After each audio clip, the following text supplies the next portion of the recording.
Thank you people of Pakistan. ईरानी मिसाइलों पर पाकिस्तानियों के लिए शुक्रिया के पैगामात। लेकिन क्यों ईरान ने अपने मिसाइलों पर पाकिस्तानियों के लिए शुक्रिया के पैगामात क्यों लिखे और वही मिसाइल फिर इसराइल की जानिब फायर किए गए?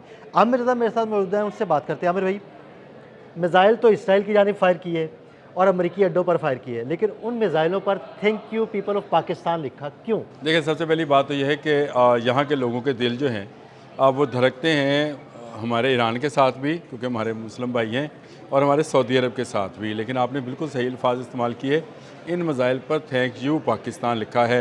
देखिए, ईरानी पासदारान इनकलाब ने एक मिसाइल डिप्लोमेसी शुरू कर रखी है। अच्छा। ये मिसाइल डिप्लोमेसी एक नया लफ्ज़ है जो अब सफारती तल्लुकात में बड़ी अहमियत इख्तियार कर गया। देखें, स्पेन की मलका ने अपनी एयर स्पेस और अपने अड्डे जो हैं अमेरिका को ईरान के खिलाफ इस्तेमाल नहीं होने दिए। बिल्कुल, उन्होंने कहा कि हम नहीं, बिल्कुल इजाज़त नहीं देंगे। क्वीन के नाम की उन्होंने बाकायदा वो जो है स्टिकर्स और उसके नाम पे, स्पेन के नाम पर उन्होंने उसका शुक्रिया अदा किया। इसी तरह जर्मनी के मतलब भी उन्होंने कहा पाकिस्तान क्योंकि वो वाहिद मुल्क है जो इस वक्त इस पूरे जो कन्फ्लिक्ट है या पूरा तनाज़ा है या जंग है उसके अंदर बतौर सालस सामने आया है।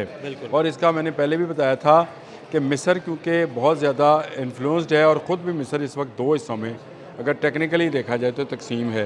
इसके बाद तुर्की है, तो तुर्की नेटो का रुकन है। ईरान उस पर इतमाद नहीं करता, तो इतमाद के लिए ईरान के बाद जो सबसे ज़्यादा अहले तशय्युर रहते हैं वो पाकिस्तान और हिंदुस्तान में। बिल्कुल ऐसे ही है, इन पर वो इतमाद करता है पाकिस्तान के ऊपर, और पाकिस्तान उसके साथ इस्लामी नुक्ता निगाह से दोस्ताना तल्लुकात भी रखता है। और आपको याद है कि चंद माह पहले ही हमारे वज़ीर आज़म ने दौरा किया था ईरान का, और बड़ा खैर सगाली का वो दौरा था, और उसके बाद हमारे तल्लुकात जो थे पहले से बहुत बेहतर हो गए थे। जंगे जून में जो कि पिछले साल 2025 में लड़ी गई थी, उसके अंदर भी पाकिस्तान ने यह साबित किया था कि वो किसी भी अग्रेशन को या किसी भी इस किस्म के जंग को सपोर्ट नहीं करता है, किसी की तरफ से भी आए तो उसकी मजम्मत की थी। अब भी पाकिस्तान उन चंद ममालिक में शामिल है जिन्होंने सबसे पहले ईरान पर होने वाले हमले की मजम्मत की।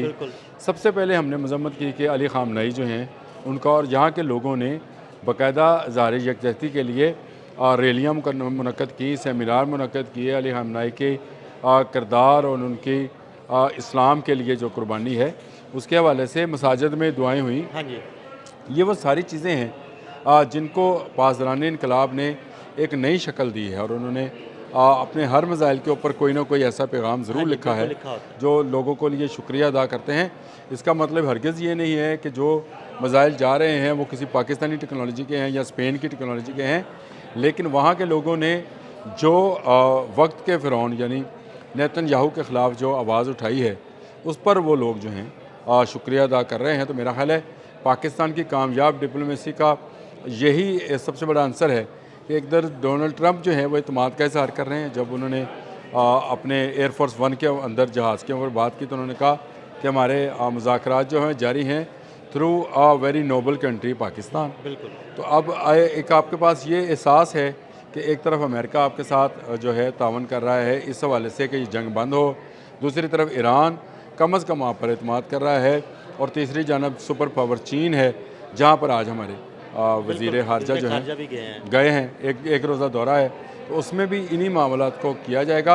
ये जो मिसाइल हैं ये मेरा ख्याल है जिन पर लिखा जा रहा है ना पाकिस्तान की आवाम का शुक्रिया, ये ज़्यादा तकलीफ़ देंगे। ये जब इसराइल में जाके हिट करेंगे ये दोहरी तकलीफ़ देंगे, और इसलिए भी तकलीफ़ देंगे कि पाकिस्तान एक एटमी क़ुव्वत है। पाकिस्तान एक ऐसा मुल्क है जो फ़ौजी नुक्ता नज़र से तमाम इस्लामी दुनिया में अपनी अलग पहचान रखता है। इसने अपने से 10 गुना बड़े दुश्मन को जो है शिकस्त फ़ाश दी है, और 14 दिन के अंदर अंदर उसको जो है घुटनों के बल लेकर आया था। ये वो ताकत है या वो क़ुव्वत है या इत्मीनान है जिसका इजहार जो है इस मिसाइल डिप्लोमेसी के ज़रिए आपने लफ्ज़ इस्तेमाल किया, मिसाइल डिप्लोमेसी। हाँ जी, बिल्कुल। लेकिन डिप्लोमेसी मुख्तलिफ तरह की होती है, या मिसाइल डिप्लोमेसी मैंने पहली दफ़ा सुना। हाँ जी, ये क्रिकेट डिप्लोमेसी भी चलती रही है। आपको याद है जब इंडिया के साथ क्रिकेट डिप्लोमेसी चलती रही है, फिर आपके पास गिफ्ट डिप्लोमेसी है, फिर आपके पास बहुत सारी मैंगो डिप्लोमेसी भी चलती रही है। इसके अलावा हकीम डिप्लोमेसी भी है जो कि सलाहुद्दीन अय्यूबी ने जो उनका दुश्मन था रिचर्ड, जब बीमार होता है वो एक रिसीट का वाक़या है, फिर आप कहेंगे कोई ना कोई वाक़या ढूंढ रहा था। तो उन्होंने अपना ना सिर्फ शाही तबीब भेजा था बल्कि ख़ुद भी इयादत के लिए फल और बहुत सारा पानी और बर्फ़ लेकर गए थे। सही। और ये वो डिप्लोमेसी थी जिसके बाद रिचर्ड पर ही उसके दुश्मन जो थे वो शक करने शुरू हो गए थे। इस शक में मुब्तला ना हो जाए कि मिसाइल्स के ऊपर पाकिस्तान का नाम क्यों लिखा है, तो थैंक यू पाकिस्तान पीपल लिखा है।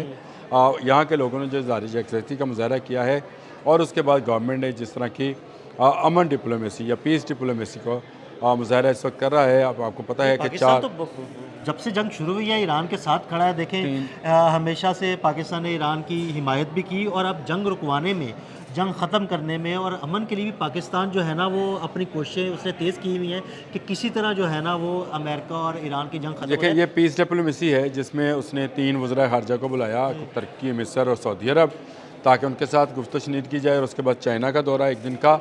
ये सारी चीज़ें ईरान की नज़र में भी हैं। देखें ईरान ठीक है कि बड़ी ताकत नहीं है, अमेरिका से बड़ी ताकत तो नहीं है, लेकिन मुकाबला वो कर रहा है।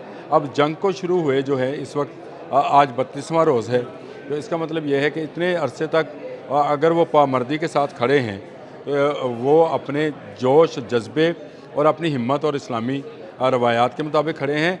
लेकिन उनको अगर कोई मुल्क वाज़िया तौर पर सपोर्ट कर रहा है, जिसको अखलाकी सपोर्ट बोलते हैं, तो वो पाकिस्तान है। यहाँ के लोग, यहाँ की गवर्नमेंट चाहती है कि ईरान पर आया ये सख्त वक्त जो है टल जाए। और मैं आपको यकीन दिलाता हूँ कि पाकिस्तान ही वो वाद मुल्क है जो इस जंग को इस वक्त टाल सकता है। और ये वो तकलीफ़ है जो भारत को भी हो रही है, इजराइल को भी इसकी बड़ी तकलीफ है। बड़ी तकलीफ हो रही है। देखिए नेतन्याहू ने भी कहा कि मैं ये नहीं बता सकता कि टाइमलाइन क्या होगी जंग बंद होने की। तकलीफ़ असल में ये है कि ये पाकिस्तान इसमें आज जो है वो सालिस बनकर आया है। अब पाकिस्तान के इनकी ज़रूरत नहीं है कि पाकिस्तान की तरफ मैली आंख से देख सकें, लेकिन पाकिस्तान जो है वो भरपूर एक भाई का होने का किरदार जो है, बड़े भाई का होने का बल्कि ये कहना चाहिए, किरदार अदा कर रहा है। देखें पाकिस्तान ने ही इस वक्त तक सऊदी अरब को किसी भी किस्म के एग्रेशन से रोक रखा है। और रामको वाला वाक़या जो है, वो जो ऑयल फील्ड वाला वाक़या था, वो आपके सामने है कि पाकिस्तान के नाम आया था। देखो भाई ये जो ड्रोन अटैक हुआ है ये ईरान की जानिब से नहीं हुआ, ये इसराइल की जानिब से हुआ है। ये किसी और जानिब से आया है और इससे इस पर ईरान पर जो है आपने हमलावर नहीं होना। यही वजह है कि सऊदी अरब जो है अभी तक इस जंग में बराह रास्त इन्वॉल्व नहीं हुआ।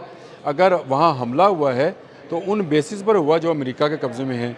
इसराइल में भी अगर अमेरिकी बेस है तो उस पर भी हमला होगा, दुबई में है तो उस पर भी हमला होगा, लेकिन ये उन ममालिक पर हमला नहीं है जिसका अब्बास अराक्ची को निशाना नहीं बनाएंगे। वहाँ के लोकल जो अमलाक हैं उनको निशाना नहीं बनाया जाएगा। अब्बास अराक्ची साहब ने भी यही ट्वीट किया है कि सऊदी अरब के साथ हमने उस पर कोई हमला नहीं किया है। हाँ, जहाँ जहाँ अमरीकी मफादात मौजूद हैं वहाँ हम ज़द ज़रूर पहुँचाएँगे। ये नहीं हो सकता कि उसके पास ICBM नहीं है तो वो अमेरिका को कहे तुम मिसाइल फेंकते रहो, मैं तुम्हारी किसी जगह पर हमला नहीं करूँगा। जहाँ जहाँ अमरीकियों के अड्डे हैं वहाँ ईरान हमला करेगा और ये मिसाइल डिप्लोमेसी के साथ ही अब हमले होंगे। बहुत शुक्रिया आमिर भाई। आमिर रज़ा ने बड़ी ज़बरदस्त और ख़ूबसूरत तरीके से मिसाइल डिप्लोमेसी की बात की। अदील अहमद और आमिर रज़ा को फॉलो करते रहें। अब तक के लिए इजाज़त दीजिएगा। अल्लाह हाफ़िज़।